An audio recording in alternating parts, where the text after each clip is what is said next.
Good morning friend, সবাইকে নীল ষষ্ঠী শুভেচ্ছা রইলো আর হোম লক্ষ্মী শুভেচ্ছা রইলো। আমাদের তো নীল পুজো হবে, মন্দির যাব।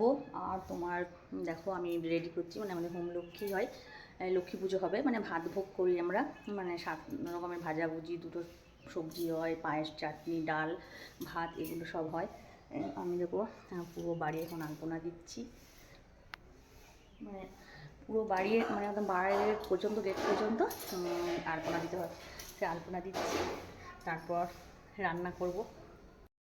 দেখো প্লিজ, পুরো বাড়ি আলপনা দিতে হয়, বুঝলে, একদম পুরো ঠাকুরঘর থেকে শুরু করে, দেখো পুরো ঠাকুরঘর থেকে শুরু করে একদম প্রত্যেকটা ঘরে, মানে একদম ঠাকুরঘরের দেখো চৌকাঠটা, মানে যতটা পারি দিই। আর তবে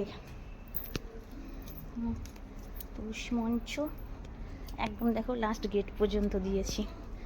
এখন এগুলো ফুটেনি, ফুটবে, এখনই জাস্ট দিলাম, মানে এগুলো একটা নিয়ম, তাই এগুলো দিই।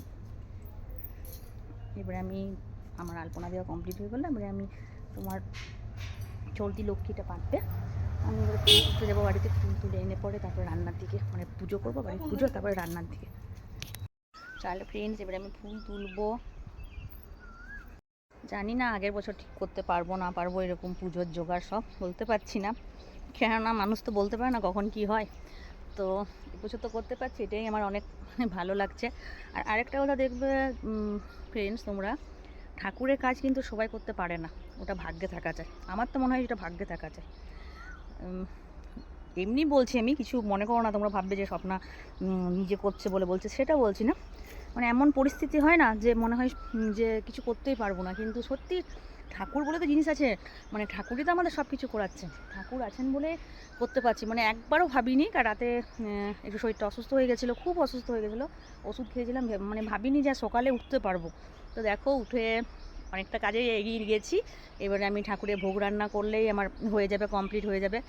আর ঠাকুরকে এটাই ঠাকুরের কাছে প্রার্থনা করতে চাই, যাতে শরীরটা সুস্থ থাকে আর মনটা যাতে ভালো থাকে, মনের মধ্যে যাতে কিছু না থাকে। যতদিন বেঁচে থাকবো যেমন এইভাবে হাসি খুশিভাবেই থাকি, তোমাদের কাছে যেমন স্বপ্না হাসি খুশি, সেই হিসাবেই যেমন স্বপ্না বেঁচে থাকতে চাই। চলো ফুলটা তুলে নিই। দেখো ফ্রেন্ডস, আমি রান্না করছি আর সর্দি লক্ষ্মী পাচ্ছে। আবার সবাইকে জানাই শুভ নীল ষষ্ঠীর শুভেচ্ছা এবং শুভ হোম লক্ষ্মীর শুভেচ্ছা। তোমাদের কাঁধে কাঁধে বাড়িতে পুজো হয়, একটু প্লিজ জানাবে।